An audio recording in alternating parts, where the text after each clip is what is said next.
ਨੇ ਪੰਜਾਬ ਤੇ ਜ਼ਬਰਦਸਤੀ ਕਬਜ਼ਾ ਕੀਤਾ। ਜਦੋਂ ਅਸੀਂ ਤਾਰੀਖ ਵੱਲ ਯਾਦ ਪਾਉਂਦੇ ਹਾਂ ਤਾਂ ਸਾਨੂੰ ਨਜ਼ਰ ਆਉਂਦਾ ਹੈ ਕਿ ਉਹਦੇ ਵਿੱਚ ਕਿਸੇ ਪੰਜਾਬੀ ਦੀ ਕੋਈ ਮਰਜ਼ੀ ਸ਼ਾਮਿਲ ਨਹੀਂ ਸੀ, ਬਲਕਿ ਪੰਜਾਬ ਉਹ ਵਾਹਿਦ ਖਿੱਤਾ ਸੀ ਜਿਹੜਾ ਗੋਰੇ ਨੇ ਸਾਰਿਆਂ ਤੋਂ ਅਖੀਰ ਦੇ ਵਿੱਚ ਫਤਹ ਕੀਤਾ ਔਰ ਉਸ ਦੇ ਖਿਲਾਫ ਪੰਜਾਬੀਆਂ ਦੇ ਰੈਜ਼ਿਸਟੈਂਸ ਆਖਰੀ ਦਮ ਤੱਕ ਜਾਰੀ ਰਹੀ। 29 ਮਾਰਚ ਨੂੰ ਗੋਰੇ ਨੇ ਪੰਜਾਬ ਤੇ ਮੁਕੰਮਲ ਕਬਜ਼ਾ ਕਰ ਲਿਆ। ਬੈਰੂਨੀ ਸਾਮਰਾਜ ਦਾ ਪੰਜਾਬ ਤੇ ਕਬਜ਼ਾ ਹੋ ਗਿਆ। ਪੰਜਾਬ ਦੀ ਧਰਤੀ ਨਾਲ ਉਸ ਤੋਂ ਬਾਅਦ ਜੋ ਵਾਪਰੀ ਇੱਕ ਲੰਬੀ ਕਹਾਣੀ ਹੈ। ਪੰਜਾਬ ਦੀ ਤਾਰੀਖ, ਪੰਜਾਬ ਦੀ ਸੋਚ ਉਸੇ ਦਿਨ ਹੀ ਬਦਲ ਦਿੱਤੀ ਗਈ ਸੀ, ਕਿਉਂਕਿ ਇਸ ਦਿਨ ਪੰਜਾਬ ਦੀ ਜ਼ਬਾਨ ਉਸ ਤੇ ਕਬਜ਼ਾ ਲਾ ਦਿੱਤਾ ਗਿਆ ਸੀ। ਪੰਜਾਬੀ ਦੇ ਪੜ੍ਹਾਏ ਜਾਣ ਤੇ ਪੰਜਾਬੀ ਦੇ ਪੜ੍ਹਨ ਤੇ ਉਸ ਦਿਨ ਕਬਜ਼ਾ ਲਾ ਦਿੱਤਾ ਜਾਂਦਾ ਹੈ। ਪੰਜਾਬੀ ਦਾ ਕੀ ਪੜ੍ਹਾਇਆ ਜਾ ਰਿਹਾ ਸੀ? ਪੰਜਾਬੀ ਦਾ ਸਭ ਕੁਝ ਪੜ੍ਹਾਇਆ ਜਾ ਰਿਹਾ ਸੀ। ਉਸ ਵੇਲੇ ਦੇ ਮੁਤਾਬਿਕ ਪੰਜਾਬ ਦਾ ਲਿਟਰੇਸੀ ਰੇਟ 70% ਤੋਂ ਜ਼ਿਆਦਾ ਸੀ। ਜਦੋਂ ਇੱਥੇ ਗੋਰਾ ਛੱਡ ਕੇ ਜਾਂਦਾ ਹੈ, ਅਗਰ ਉਸ ਵੇਲੇ ਦਾ ਲਿਟਰੇਸੀ ਰੇਟ ਵੇਖੀਏ ਤੇ ਪੰਜਾਬ ਟੋਟਲ ਜਾਹਿਲ ਹੋ ਜਾਂਦਾ ਹੈ। ਕਿਸੇ ਵੀ ਕੌਮ ਦੀ ਜ਼ਬਾਨ ਉਸ ਤੋਂ ਖੋਹ ਲੈਣਾ ਔਰ ਫਿਰ ਉਸ ਨੂੰ ਕਹਿਣਾ ਕਿ ਉਹ ਖਿੱਤਾ ਪੜ੍ਹੇ ਲਿਖੇ, ਇਹ ਅਜੀਬ ਜਿਹੀ ਗੱਲ ਹੈ। ਇਹ ਹੋ ਨਹੀਂ ਸਕਦਾ, ਕਿਉਂਕਿ ਜ਼ਬਾਨ ਹੀ ਅਨਪੜ੍ਹਤਾ ਵਧਾਉਂਦੀ ਹੈ ਔਰ ਜ਼ਬਾਨ ਹੀ ਆਪਣੀ ਜਿਹੜੀ ਹੈ ਉਹ ਅਨਪੜ੍ਹਤਾ ਮੁਕਾਉਂਦੀ ਹੈ। ਗੈਰ ਜ਼ਬਾਨ ਹਮੇਸ਼ਾ ਲੋਕਾਂ ਨੂੰ ਕਨਫਿਊਜ਼ ਕਰਦੀ ਹੈ। ਆਪਣੀ ਜ਼ਬਾਨ ਦੇ ਵਿੱਚ ਇਨਸਾਨ ਹਮੇਸ਼ਾ ਪੜ੍ਹ ਲਿਖ ਸਕਦਾ ਹੈ। ਪੰਜਾਬ ਦੀ ਜੋ ਅੱਜ ਹਾਲਤ ਹੈ, ਪੰਜਾਬ ਦੇ ਅੰਦਰ ਦੌਲੇ ਸ਼ਾਹੀ ਚੂਹੇ ਦਿਮਾਗ ਦਿਨ ਬ ਦਿਨ ਅੱਜ ਵੱਧ ਰਿਹਾ ਹੈ। ਇਸ ਦੇ ਪਿੱਛੇ ਅਗਰ ਅਸੀਂ ਵੇਖੀਏ ਤਾਂ ਇੱਕ ਹੀ ਵਜ੍ਹਾ ਮਿਲਦੀ ਹੈ ਕਿ 29 ਮਾਰਚ ਜਿਸ ਨੂੰ 171 ਸਾਲ ਅੱਜ ਪੂਰਾ ਹੋ ਚੁੱਕਾ ਹੈ, ਪੰਜਾਬ ਨੂੰ ਪੰਜਾਬ ਦੀ ਜ਼ਬਾਨ ਵਾਂਝਾ ਹੋਇਆ ਹੈ। ਜ਼ਬਾਨ ਅਗਰ ਅਸੀਂ ਵੇਖੀਏ ਤਾਂ ਦੁਨੀਆ ਦੇ ਵਿੱਚ ਕੋਈ ਮਿਸਾਲ ਨਹੀਂ ਮਿਲਦੀ ਕਿ ਪੌਣੇ 200 ਸਾਲ ਕਿਸੇ ਕੌਮ ਤੋਂ ਉਹਨਾਂ ਦੀ ਜ਼ਬਾਨ ਖੋਲੀ ਜਾਵੇ ਔਰ ਉਸ ਜ਼ਬਾਨ ਦੇ ਅੰਦਰ ਅੱਜ ਵੀ ਇਹ ਸਾਲਾ ਪਾਇਦਾ ਇਲਮ ਤੇ ਅਦਬ ਤਖਲੀਕ ਹੋ ਰਿਹਾ ਹੋਵੇ ਕਿ ਉਹਨਾਂ ਨੂੰ ਤੁਸੀਂ ਬਾਕੀ ਜ਼ਬਾਨਾਂ ਦੇ ਬਰਾਬਰ ਰੱਖ ਸਕੋ। ਕਿਉਂਕਿ ਪੰਜਾਬੀ ਜ਼ਬਾਨ ਫਿਤਰੀ ਜ਼ਬਾਨ ਸੀ, ਲੋਕਾਂ ਦੀ ਜ਼ਬਾਨ ਸੀ।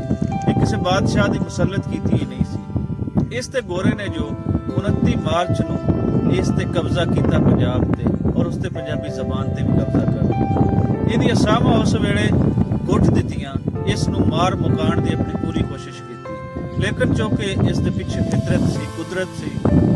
ਇਸ ਦੇ ਪਿੱਛੇ ਆਮ ਲੋਕ ਸਨ ਜਿਹੜੇ ਹਮੇਸ਼ਾ ਆਪਣੀ ਜ਼ਬਾਨ ਦੀ ਨਾਕਦਰੀ ਦਾ ਗਿਲਾ ਕਰਦੇ ਰਹੇ, ਲੇਕਿਨ ਕਦੀ ਕਿਸੇ ਇਨਸਾਨ ਨੂੰ ਇਹ ਸ਼ਊਰ ਨਾ ਆਇਆ। ਇਨਸਾਨੀ ਹੱਕਾਂ ਦੀ ਗੱਲ ਕਰਨ ਵਾਲਿਆਂ ਨੂੰ, ਇਨਸਾਨੀ NGOs ਦੇ ਜਿਹੜੇ ਉਹਨਾਂ ਦੇ ਨਾਮ ਤੇ ਲੈ ਕੇ ਚੱਲ ਰਹੇ ਨੇ ਕਿ ਯਾਰ ਇਹ ਵੀ ਤੇ ਇੱਕ ਬੁਨਿਆਦੀ ਮਸਲਾ ਹੈ। ਸਾਡੇ ਲੈਫਟ ਨੂੰ ਅਜੇ ਤੱਕ ਸਮਝ ਨਾ ਆਈ ਕਿ ਜਿਹੜੇ ਅਸੀਂ ਬੁਨਿਆਦੀ ਇਨਸਾਨੀ ਹੱਕ ਦੀ ਗੱਲ ਕਰਦੇ ਹਾਂ, ਉਹਦੇ ਵਿੱਚ ਜ਼ਬਾਨ ਦਾ ਬੁਨਿਆਦੀ ਹੱਕ ਪੰਜਾਬ ਦੇ ਲੋਕਾਂ ਦਾ ਉਹ ਕਿੱਥੇ ਮਰ।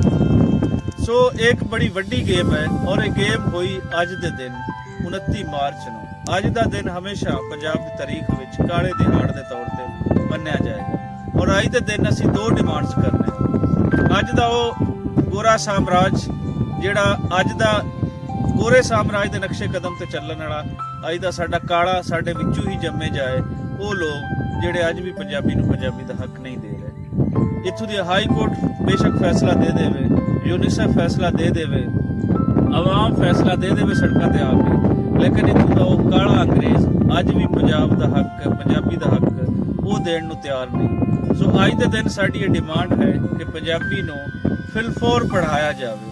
ਹੁਣ ਇਸ ਦੇ ਵਿੱਚ ਕੋਈ ਹੋਰ ਪਿੱਛੇ ਐਸੀਆਂ ਚੀਜ਼ਾਂ ਨਾ ਪਾਈਆਂ ਜਾਣ ਕਿ ਜਿਹੜਾ ਇਸ ਨੂੰ ਹੋਰ ਪਿੱਛੇ ਲੈ ਕੇ ਜਾਵੇ, 2-4 ਸਾਲ ਇਸ ਨੂੰ ਲੇਟ ਕਰੇ।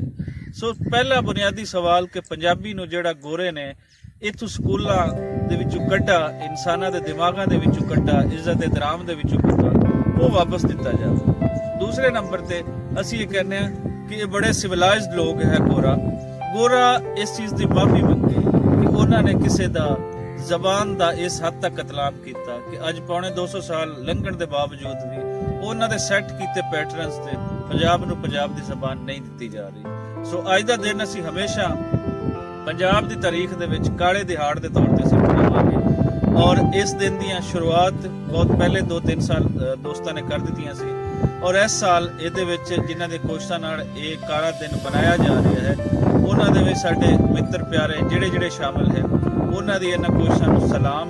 ਔਰ ਇਹ ਦਿਨ ਹਮੇਸ਼ਾ ਪੰਜਾਬ ਦੀ ਹਿਸਟਰੀ ਦੇ ਵਿੱਚ ਅਸੀਂ ਕਾਲੇ ਦਿਨ ਦੇ ਤੌਰ ਤੇ ਮਨਾਉਂਦੇ ਰਵਾਂਗੇ ਔਰ ਆਪਣੀ ਮੰਗ ਜਿਹੜੀ ਹੈ ਉਹ ਅੱਗੇ ਲਿਆਂਦੇ ਰਹਾਂਗੇ।